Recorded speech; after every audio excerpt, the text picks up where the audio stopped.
प्रिय मित्रों, नमस्कार। कक्षा 8 के विद्यार्थियों के लिए इम्पोर्टेंट क्वेश्चन का रिवीजन चल रहा है।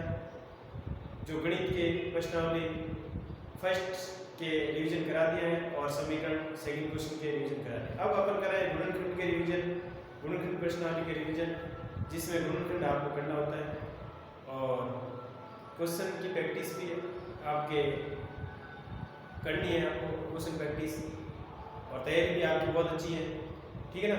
अब देखो गुणनखंड कैसे करते हैं। गुणनखंड वाला क्वेश्चन आपको 100% 4 नंबर के क्वेश्चन आएंगे, 8 नंबर के, ठीक है ना। तो इसमें क्वेश्चन कैसे हल करते हैं। p² + 6p + 8। इसमें आपको ध्यान रखना है गुणा करने पर 8 आना चाहिए, जोड़ने करने पर 6 आना चाहिए, मल्टीप्लाई करने पर 8 होना चाहिए, एडलेस करने पर आपके 6 आना चाहिए, ठीक है ना। तो ऐसे में अपन कोई क्वेश्चन आपको याद नहीं है तो प्राइम फैक्टर करेंगे, मतलब गुणनखंड करेंगे। अब बच्चे गुणनखंड करेंगे, उससे पता लगेगा कौन सी संख्या है। तो 8 के अंदर 2 का भाग 4 आ गया, 2 का भाग 4 के अंदर 2 आ गया, 2 का भाग 2 के अंदर 1 आ गया। यह बन रहा है 2 2 कितने हो गए 4 और यह बन रहा है 2, ठीक है ना। 4 और 2 कितने हो गए 6 हो गए, 4 2 कितने हो गए 8 हो गए। ये चीज आप अच्छी तरह से ध्यान रखें। 2 2 4 और 2 वाला आपके सूत्र ये जोड़ गया। ऐसे जोड़ेंगे अगर आपको संख्या ज्ञात करनी है तो यहां क्या लिखोगे p², फिर क्या लिखोगे 4p लिखोगे, फिर क्या लिखोगे 2p लिखोगे और फिर क्या लिखोगे 8 लिखोगे। क्या लिखोगे 8 लिखोगे। ये चीज आपको अच्छी तरह से समझ में आनी चाहिए। इनमें से कॉमन क्या है, p कॉमन आ रहा है, p + 4 और 2p, p + कितना है 4, p + कितना है 4 और p + कितना है 2। ये आपके गुणनखंड क्या हो गया, गुणनखंड प्राप्त हो गया। क्या प्राप्त हो गया, गुणनखंड आपको प्राप्त हो गया। तो ये चीज आप ध्यान रखें। क्वेश्चन नंबर सेकंड क्या कह रहे हैं।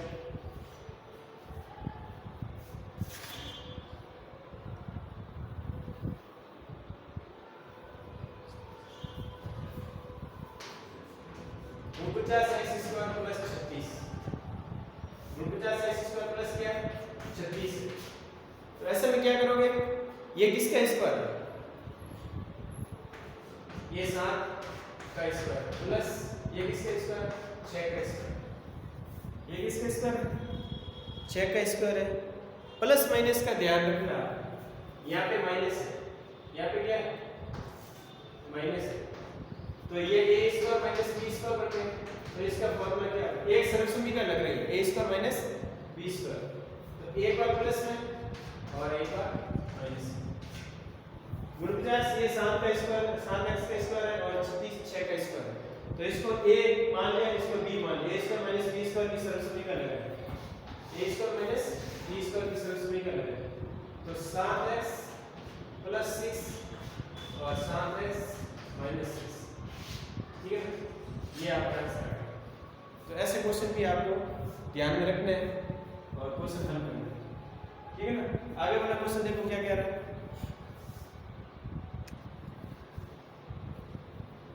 ये देखो क्वेश्चन 8 नंबर के आएंगे, 4 क्वेश्चन 2 नंबर के। ये गुणनखंड वाले भी आप अच्छी तरह से ध्यान रखोगे। कैसे क्वेश्चन आएंगे वो आपको टाइप आपको याद रखना। सर्वसम्मिका सभी सूत्र याद रखना। सर्वसम्मिका वाले a + b का होल स्क्वायर, a - b का whole square, a² - b², a³ वाले, ठीक है ना। सभी सूत्र याद रखो। अब देखो क्वेश्चन दिया हुआ है,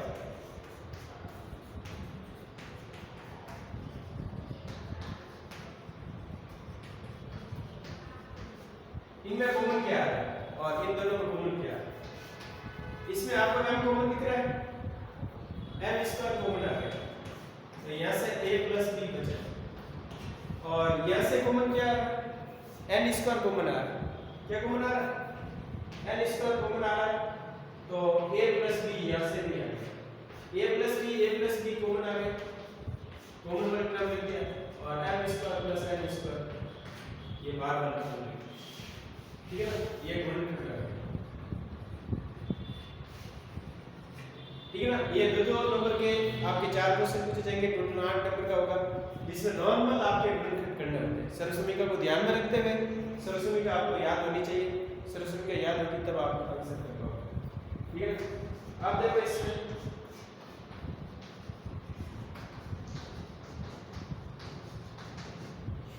इन दोनों में 15xy माइनस 6x और प्लस 5y माइनस 2 में कॉमन क्या है? इसमें कॉमन क्या दिख रहा है आपको? 3x कॉमन आ रहा है। 3 का 15 के अंदर भाग देने पर कितनी बार जाएगा? 5 बार जाएगा और y है और 3 का 6 के अंदर 2 बार जाएगा और इधर क्या कॉमन आ रहा है? 1 5y minus 2 5y minus 2 common वाली टर्म है और जो बाहर वाली टर्म है वो ये, ठीक है ना? ये चीज आप अच्छी तरह से ध्यान रखें। इनमें से क्या कॉमन आ रहा है, इनमें से क्या कॉमन आ रहा है? इनमें से 3 का इस पर भाग किया 5 बार किया y बचा, यहाँ पे x बार आ गया, फिर 3 का 3 में भाग 2 बार किया x बार आ गया, फिर 1 कॉमन लिया 5y माइनस 2, ठीक है? अब देखो 5y माइनस 2 दोनों जगह है तो ये एक बार लिख दी, या 3x प्लस 1 यहाँ पे लिख दी, तो ये एक गुणनखंड है।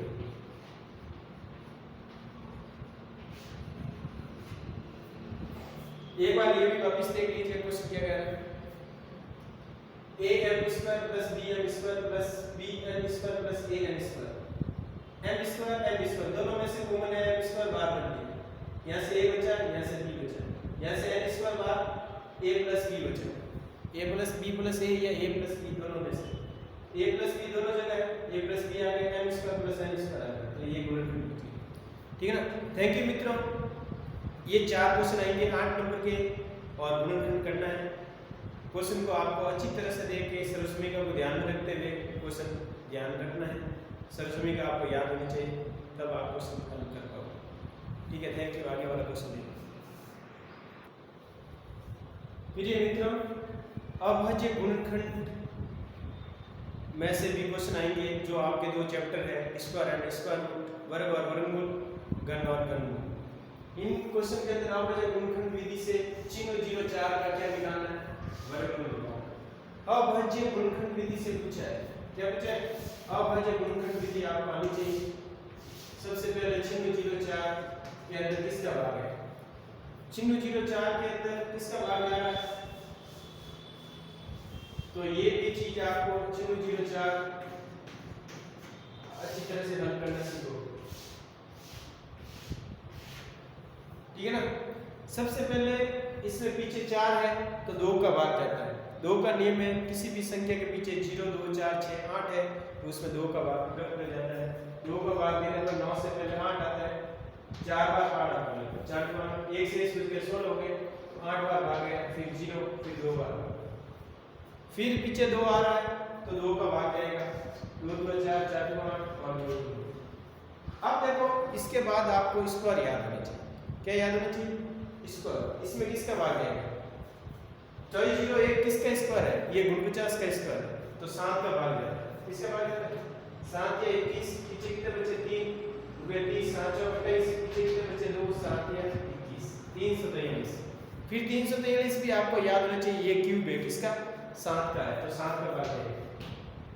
7 28, पीछे 6 बचे, 7 9 23 है। अब आगे 49 किसका स्क्वायर होता है? 7 का। इसका रूट निकालना है तो दो के आप जोड़े बनाते हैं, दो के जोड़े में से एक एक संख्या निकालनी है, एक एक संख्या निकालनी है, या इसको ऐसे लिख सकते हैं 9604 में से संख्या तो 2 का 9064 के अंदर 2 का भाग है 48 into 0 फिर कितना आ गया 001 2 into 2 फिर कितना है 43 143 2 into 2 कितना है 7, ठीक है?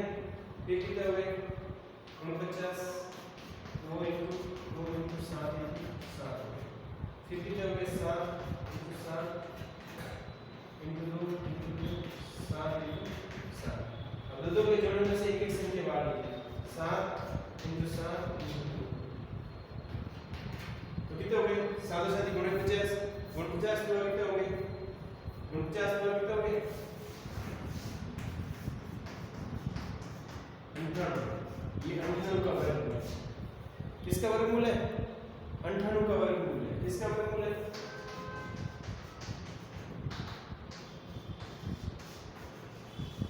98 का वर्गमूल है। किसका वर्गमूल है?